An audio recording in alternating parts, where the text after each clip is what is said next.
ఓం శాంతి. అవ్యక్త చింతన ఎపిసోడ్ 33. ఈరోజు మనం 14 ఏప్రిల్ 2024 ఆదివారం రోజు జరిగిన అవ్యక్త మురళి యొక్క చింతన చేస్తున్నాము. ఈ మురళి రివైజ్ డేటు 15 మార్చి 1999. మురళి హెడ్డింగు కర్మాతీత స్థితి వరకు చేరుకునేందుకు కంట్రోలింగ్ పవర్ను అంటే నియంత్రణ శక్తిని పెంచుకోండి, స్వరాజ్య అధికారులుగా అవ్వండి. బాబా ప్రతిరోజు మురళిలో మనకు వినిపిస్తూనే ఉంటారు, కర్మాతీత స్థితిని పొందండి, అంతిమంలో కర్మాతీత స్థితిని పొందుతారు అని బాబా చెప్తూ ఉంటారు. అంతిమంలో కర్మాతీత స్థితిని పొందాలి అంటే ఇప్పటి నుండి కూడా మనం ఆ స్థితిని ప్రాక్టీస్ చేస్తూ ఉండాలి. కర్మాతీత స్థితి వచ్చినప్పుడు ఇక దేహ బంధనాలు, దేహానికి సంబంధించిన కర్మల యొక్క లెక్కాచార ప్రభావాలు మనసుపై పడవు అని బాబా చెప్తూ ఉంటారు. మరి అటువంటి కర్మాతీత స్థితిని చేరుకునేందుకు బాప్దాదా ఇచ్చినటువంటి విశేష సూచనలను, యుక్తులను మనం ఈరోజు ఎపిసోడ్లో విందాము. బాబా ఈ మురళిలో మనల్ని రాజా పిల్లలు, రాజ్ దులారే అని సంబోధించారు. మనల్ని ఎవరైనా పొగుడుతూ ఉన్నప్పుడు సంతోషంగా ఉంటాం. అదే వ్యక్తి పొగడకుండా ఉండిపోయినప్పుడు నిరాశపడుతూ ఉంటాం. కానీ బాబా ఎల్లప్పుడూ మనల్ని చాలా విశేష సమానాలు ఇచ్చి మనకి శ్రేష్ట ప్రేరణను ఇస్తూ ఉంటారు. ఆ విధంగా బాబా ఈ మురళిలో పిల్లలైన మన అందరినీ కూడా రాజా పిల్లలు అని చెప్పారు. భాగ్యశాలి పిల్లలను చూసి బాబా ఎంతో ఖుషి అయిపోతూ ఉంటారంట. రాజా పిల్లలు అంటే ఎంతటి గొప్ప మాట. బాబా ఈ మురళిలో చెప్పారు, పిల్లలు మీ పేరే రాజయోగులు. రాజయోగులు అంటే ఏంటి? రాజులుగా అయ్యే పిల్లలు. వర్తమాన సమయంలో రాజులే మరియు భవిష్యత్తులో కూడా రాజులే. మీ డబల్ రాజ్య పదవి అనుభవం చేస్తున్నారా అని బాబా ఈ మురళిలో మనకి ప్రశ్న వేశారు. మరి మనల్ని మనం పరిశీలించుకోవాలి. నేను రాజుగా ఉన్నానా? రాజుగా ఉండడం అంటే కర్మేంద్రియాలకు రాజుగా ఉన్నానా? స్వరాజ్యాధికారిగా ఉన్నానా అని మనకి మనం పరిశీలన చేసుకోవాలి. ఎప్పుడైతే బ్రహ్మబాబా యొక్క జీవిత కథను మనం గుర్తు చేసుకుంటూ ఉంటామో విశేషంగా ఒక పాయింట్ మనకి గుర్తుకొస్తూ ఉంటుంది. ప్రతిరోజు రాత్రి నిద్రించే ముందు బ్రహ్మబాబా కర్మేంద్రియాల కచేరీ చేసేవారు అని. స్వయాన్ని కర్మేంద్రియాలకు యజమానిగా భావించి ఈరోజు ఈ కర్మేంద్రియం సుకర్మలు చేసింది కదా, ఎటువంటి వికర్మలు చేయలేదు కదా అని ప్రతి కర్మేంద్రియాన్ని కూడా బాబా సాక్షిగా అయ్యి అడుగుతూ ఉండేవారు. మరి స్వరాజ్యాధికారి అనే స్వమానంలో స్థితమవ్వడము అంటే దాని అర్థం ఏంటి? స్వరాజ్యాధికారిగా అయ్యామా లేదా అనే దానికి గుర్తు ఏంటి? రాజు అంటే ఎవరు? రాజు యొక్క విశేషత ఏముంటుంది? తెలుసు కదా అందరికీ. రాజు అంటే శాసన శక్తి. రాజు ఏది శాసిస్తాడో దానిని అందరూ అంగీకరించాల్సిందే, అంతేకాదు దాన్ని ఆచరించాల్సిందే. మరి రాజు అంటేనే రూలింగ్ పవర్, శాసన శక్తి, కంట్రోలింగ్ పవర్, నియంత్రణ శక్తి. ఈ రెండు శక్తులు నా వద్ద ఉన్నాయా?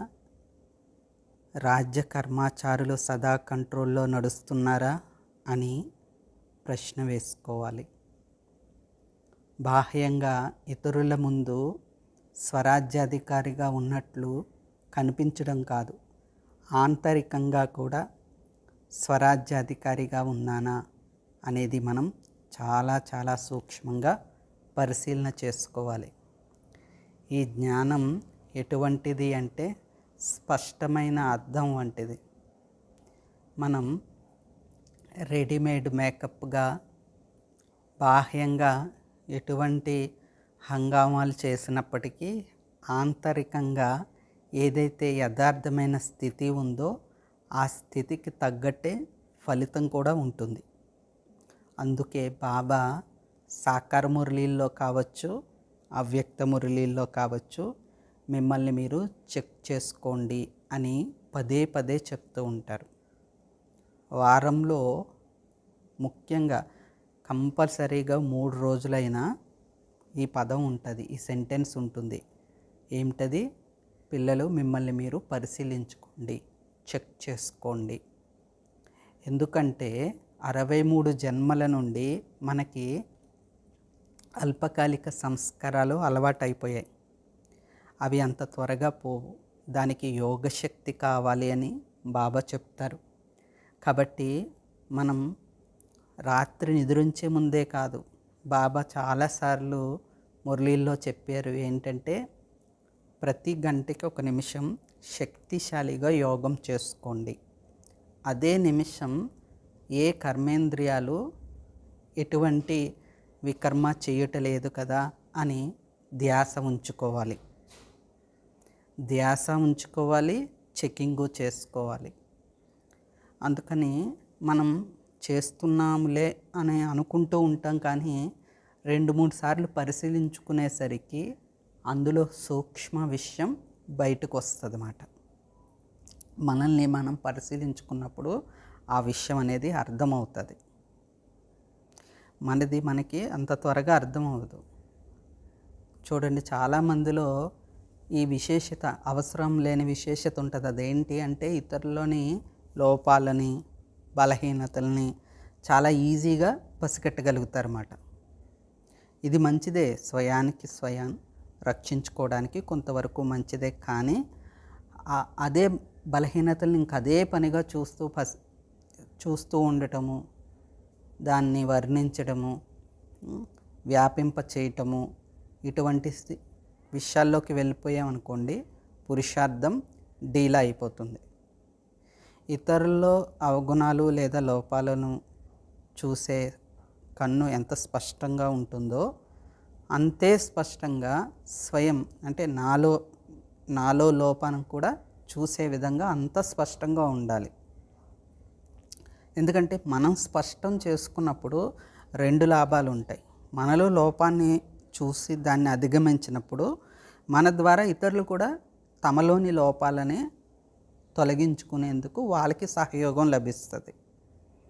అందుకని ముఖ్యంగా బాబా ఈ మురళిలో మనకి అర్థం చేయించారు ఏంటి అంటే కర్మాతీత స్థితి చేరుకోవాలంటే కంట్రోలింగ్ పవర్. ఎవరిని కంట్రోలింగ్ చేయాలి? ఇతరులను కాదు, స్వయాన్ని. నన్ను నేను కంట్రోల్ చేసుకోవాలి.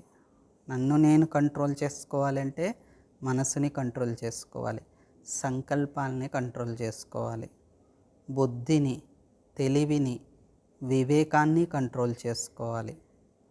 ఒక్కొక్కసారి మనకు అనిపిస్తుంది మనం చాలా మంచి పనులు చేసేస్తున్నాం, సేవ చేసేస్తున్నాము, నేను చేసే పనులన్నీ మంచి ఫలితాలు ఇస్తూ ఉంటున్నాయి అని ఒక రకమైన మాయా దృక్పథంలోకి వెళ్ళిపోతూ ఉంటామన్నమాట. అది కరెక్ట్ కాదు.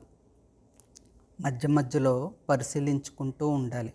వేటితో పరిశీలించుకోవాలంటే బాబా యొక్క మధుర మహావాక్యాలతో పరిశీలించుకోవాలి.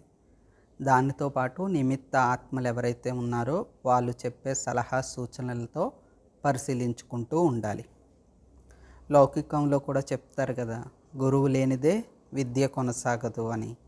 ఇక్కడ బాబా మన తండ్రి 3 రూపాల్లో మనల్ని పాలన చేస్తూ ఉంటారు. అది మనందరికీ తెలిసిందే కదా. తండ్రి, టీచరు, సద్గురువు. బాబా మురళిలో 2 తండ్రుల రహస్యాన్ని అర్థం చేయించమంటారు.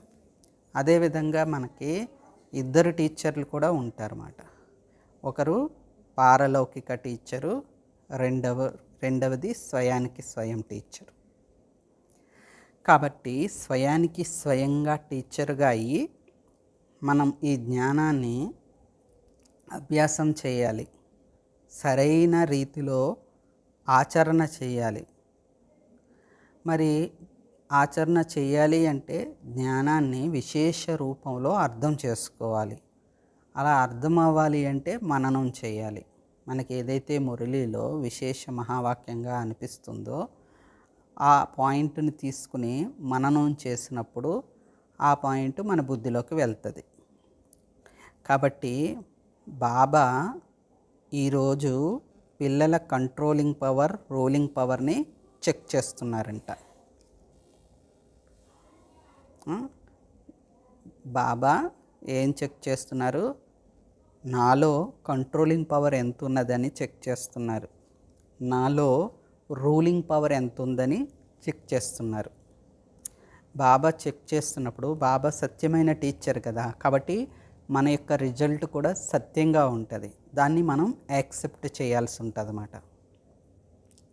మరి అందువలన మనం ఈ ఏదైతే రూలింగ్ పవర్, కంట్రోలింగ్ పవర్ అని బాబా చెప్తున్నారో అది స్వయానికి అన్వయించుకోవాలి, ఇతరులకి అన్వయించకూడదు. రూలింగ్ పవరు, కంట్రోలింగ్ పవర్ అనేది అంటే ఉదాహరణకి ఆత్మ అంటే మనం ఏం చెప్తాం?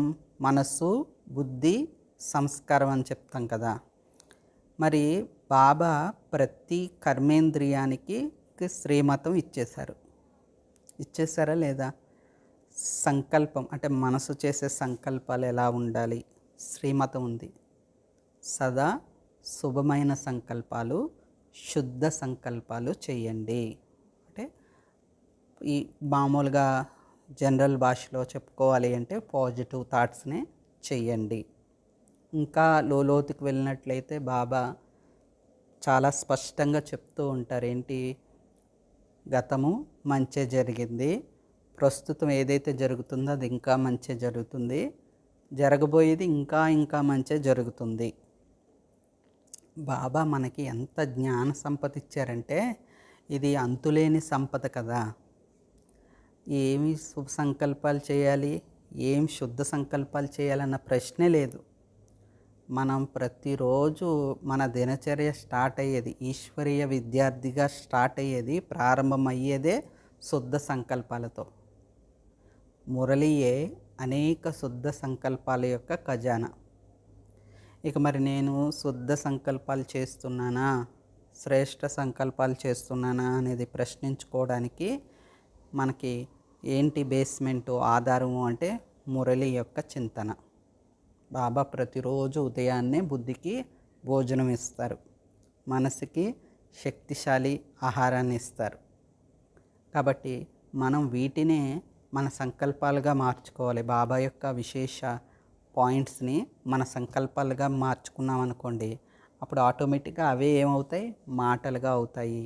మాటలు ఏమవుతాయి? కర్మల రూపంలోకి వస్తాయి. మరి కర్మలు చేస్తూ చేస్తూ అవి అలవాటుగా అయిపోతాయి కదా. మనం ఏదైతే అలవాటు అయిపోతుందో అదే మన సంస్కారం. సంస్కారమే మరో జన్మకి ఆధారం అవుతుంది అని చెప్తారు బాబా. మనం ఎలాంటి సంస్కారాలు అలవాటు చేసుకోవాలి, తయారు చేసుకోవాలి? బాబా ఏమంటారు? ఇప్పుడు రానున్నది సత్యుగం అంటారు కదా. కాబట్టి సత్యుగంలోకి వెళ్ళాలంటే మనది సత్యమైన సంస్కారం తయారు చేసుకోవాలి. సత్యమైన సంస్కారం తయారు చేసుకోవాలంటే సత్యమైన అలవాట్లు ఉండాలి మనకి. సత్యమైన అలవాట్లు ఉండాలి అంటే సత్యమైన సత్కర్మలు చేయాలి. సత్కర్మలు చేయాలి అంటే సత్యమైన మాటలు, సత్యవచనాలుగా అవ్వాలి. సత్యవచనాలు చేయాలి అంటే సత్యమైన సంకల్పాలు చేయాలి.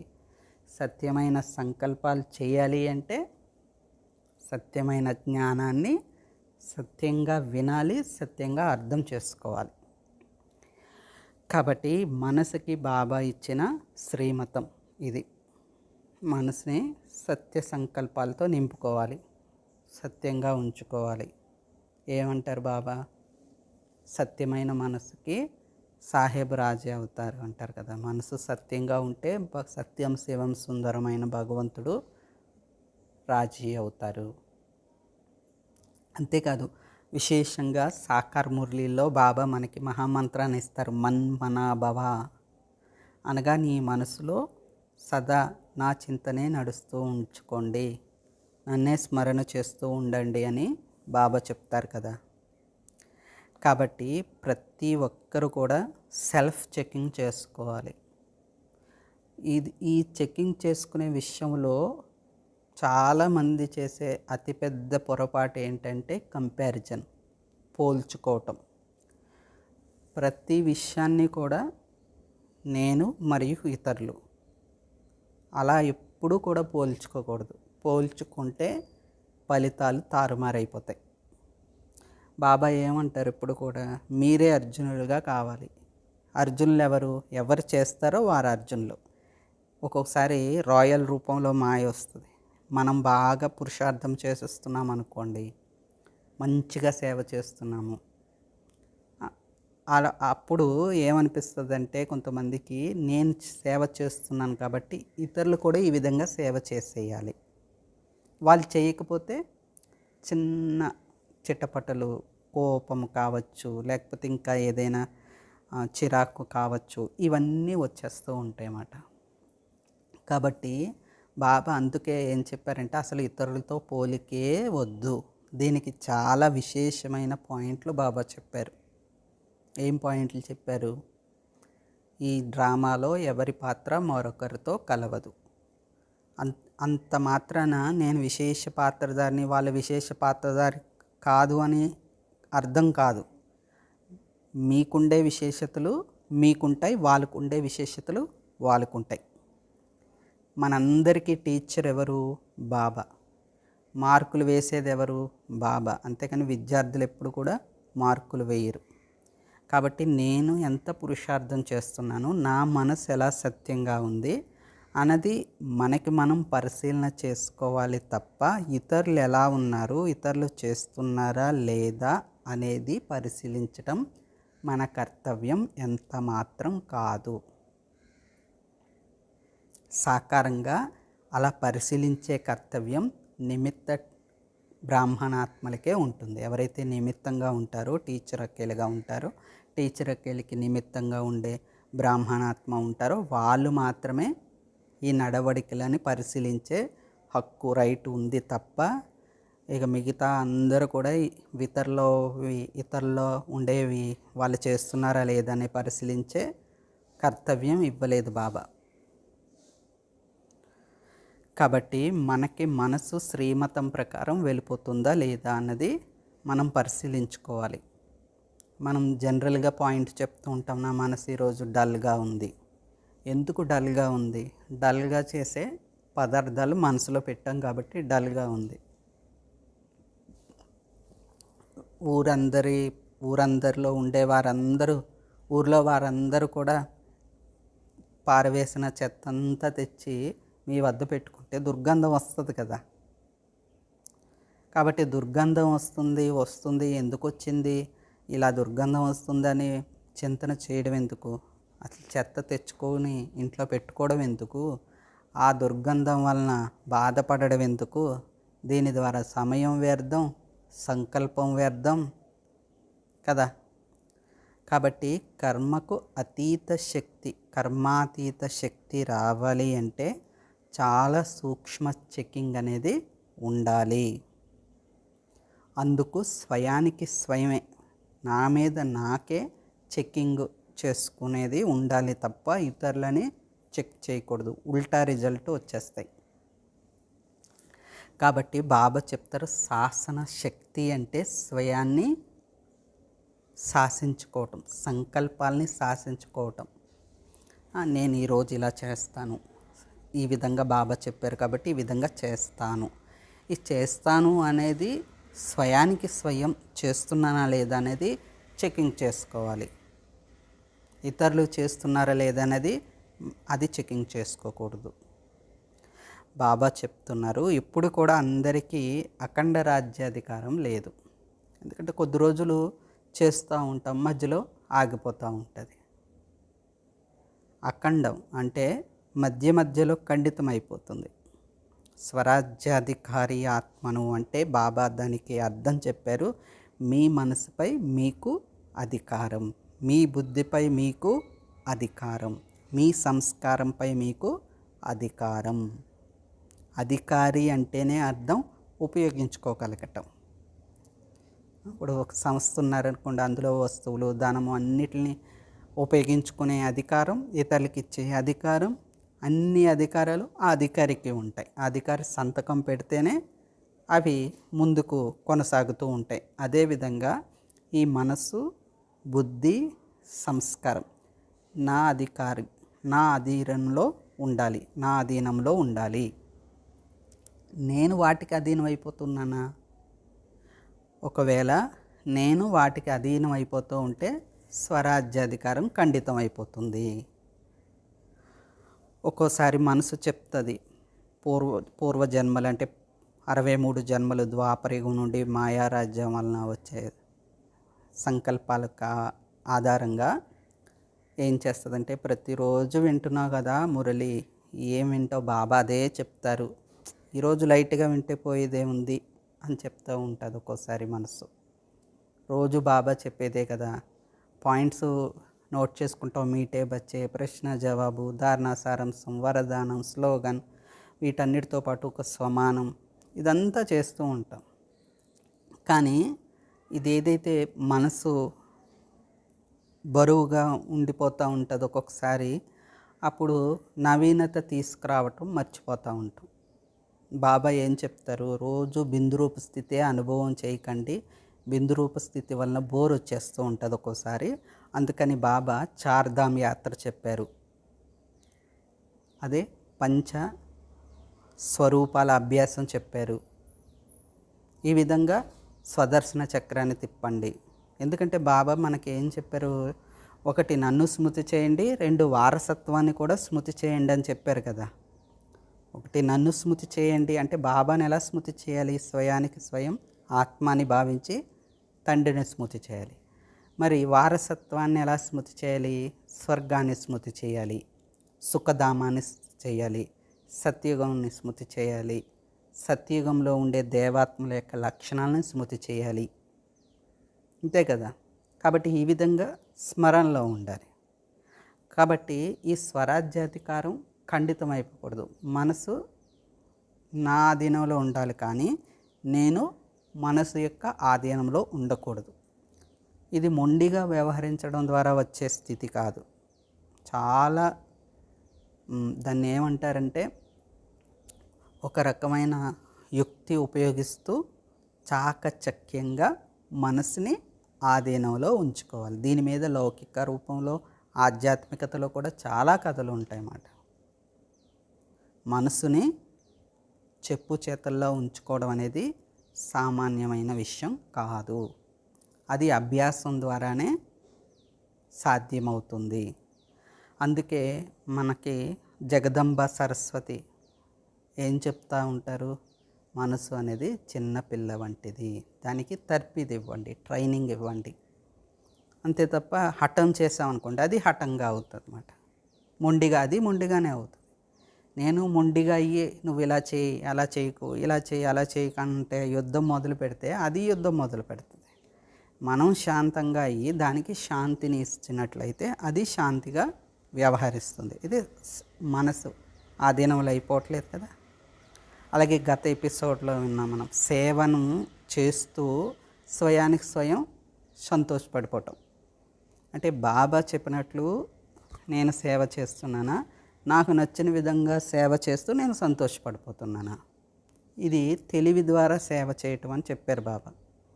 తెలివి ద్వారా, మనసుతో సేవ చేయరు, తెలివితో సేవ చేస్తారు.